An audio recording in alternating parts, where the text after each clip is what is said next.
out of the audience. Yeah, you guys.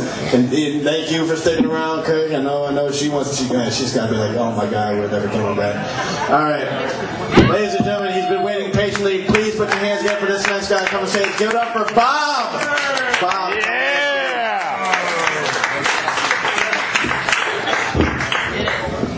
You're right, Pat. I feel like I'm right on my way to a gang rape. I appreciate that. I feel like I'm bent over a trunk of a 1982 Chevy Camaro as we speak. Anyway, glad to be here. Thank you very much for coming. This light is bright as shit. I feel like I should stand over here like the other dude. Anyway, I actually got my hair cut for this. You like it? And it's not a big deal. I get my hair cut a lot. The chick who cuts my hair is actually really hot. Is it politically correct to say the chick who cut my hair? I don't know. Should I say the stylist? I don't know. I'm stepping on the board here. Sorry. It's hard to say stylist and sound not gay. I mean, I'm going to go down and get my hair cut. I'm going to call my stylist and make an appointment. Listen, I actually sound gay. I'm really good at sounding gay, but it doesn't mean I am gay. I do a very good Cuban accent as well, but it doesn't mean I want to colonize Miami. My Irish accent actually sucks pretty bad, which is amazing because I am a drunk. Anyway, I had a physical a couple weeks ago. The old nut feel thing. It's amazing though, because as a guy, it really sucks, so to speak. Not literally, but figuratively, it sucks to have another guy broken your balls.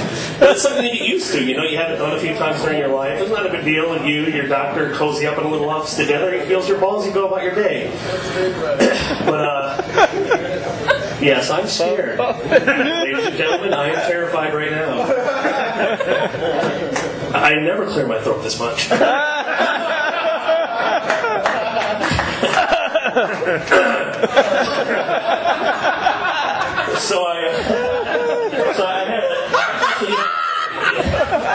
I appreciate the effort.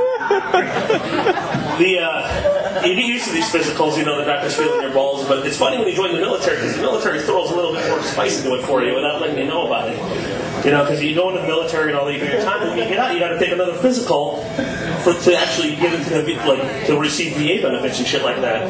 What they don't tell you is they introduce you to the finger when you get out. And when I went to the hospital, I was living in Chicago at the time. I went to the VA hospital in Cook County. And the whole way there, my dad gave me a ride. And the whole way there, he's fucking with me. He's like, Bob, you don't have to worry about it. As long as you don't feel both of his hands on your shoulders, you're fine. Thanks for the encouragement, Dad. I appreciate that. So I get there, and it's not the little cozy office he had in the 7th grade for fucking football. The football physical, that is. Hey. Shut up! So, this room, just for the sake of the story, just picture a racquetball court. Fluorescently lit racquetball court. There's an exam table at one end and a freaking desk at the other end by the door. And there happens to be a doctor there who coincidentally looks like the father from Dennis the Menace, the 50s TV series. The guy who looks strangely like a pedophile, which is scary because he's going to be sticking a finger in your ass.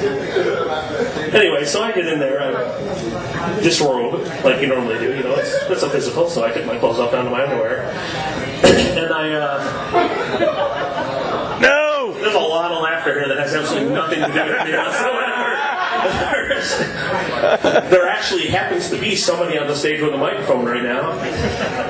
And even though he's not funny, it's general manners to pay attention. I'm yelling at the host. What a dumbass. God, he's going to tear me to pieces when I get off the stage. Anyway, so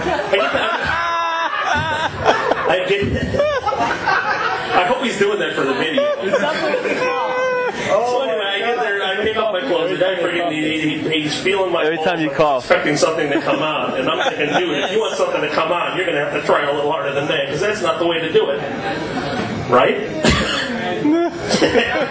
Anyway, so he freaking feels him, and he tells me to go across the room, which is way the hell over there. I go over, and he tells me to play across the table, and I do, like, mean, if a guy tells you to lay across the table with your pants around your ankles, you do it, right? So I laid across the table, and there's like a moment of silence, and I'm laying across the table, and I'm like, you know, for one thing, I thought of a whole shitload of jokes to use that help me, you know, relieve the tension of the moment.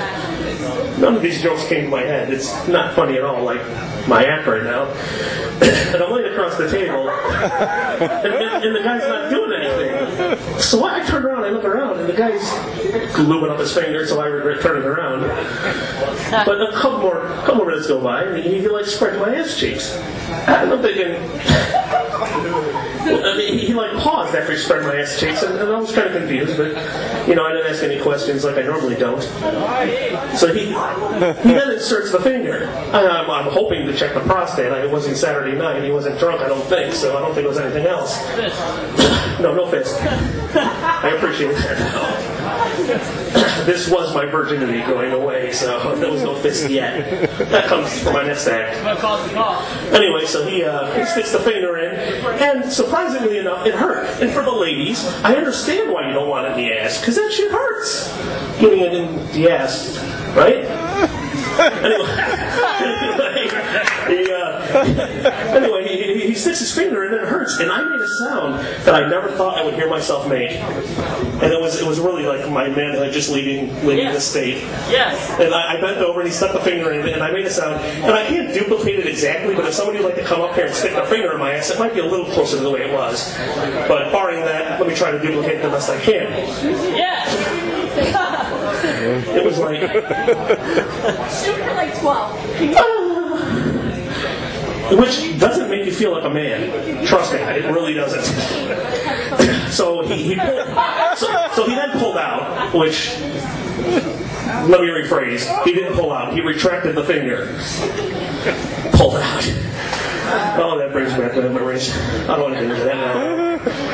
Anyway, so he pulls out, he tells me to get dressed, and I get dressed, obviously. When somebody tells me to get dressed after you just get ass raped.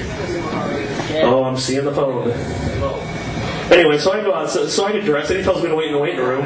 I step outside the door, and I look, and there's like 50 people sitting in the waiting room, and every single one of them is staring right at me. And I'm thinking, oh my God, they know.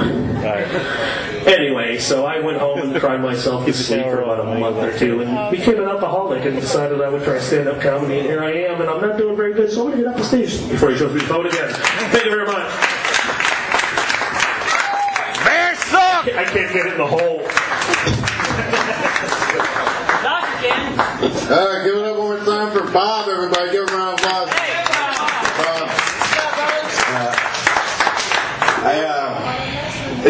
That's just when you signed up on the open mic, man. Just said Bob. I didn't have your last name, and I probably wouldn't disclose your last name after performing to you. My last name is Harder. I swear to God, but. Bob Harder? Yeah. That's my next routine, though, so just leave it alone. Oh, man. We were laughing because of you, man. Oh, my God. I want to get you to Lawson's or a Hall so bad, dude. Oh, it's so fucking funny. I've seen other people with nervous tics, like they play with the cord and shit, and they look around like, I think it was like the funniest fucking thing I think I've seen, man. It was just, oh, my God. You get like now, you get almost like 3, 2. It's so fucking perfect. And when you dude, it was like when you were like doing the joke with the finger up the asshole with the he's like a sound came out of me, and I was like, it's gotta be. Why didn't you do that? That sound was hard as shit, but it was. I think would have been fucking. I would have lost my shit. Dude, stop! You're making my shit funny. And that's what you're looking at. That's fucking hilarious. Mike, were you in here for that? Oh man, Jesus Christ, dude! I thought we got a coal miner here that decided to do some fucking time on stage. Hey Pat, what was the name of his comedy album? Fucking Doc Holliday, the Blunger. I don't know.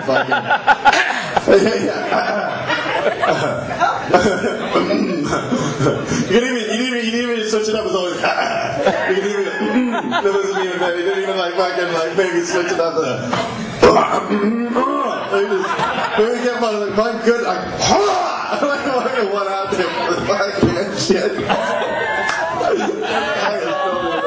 Oh, fucking outstanding, man.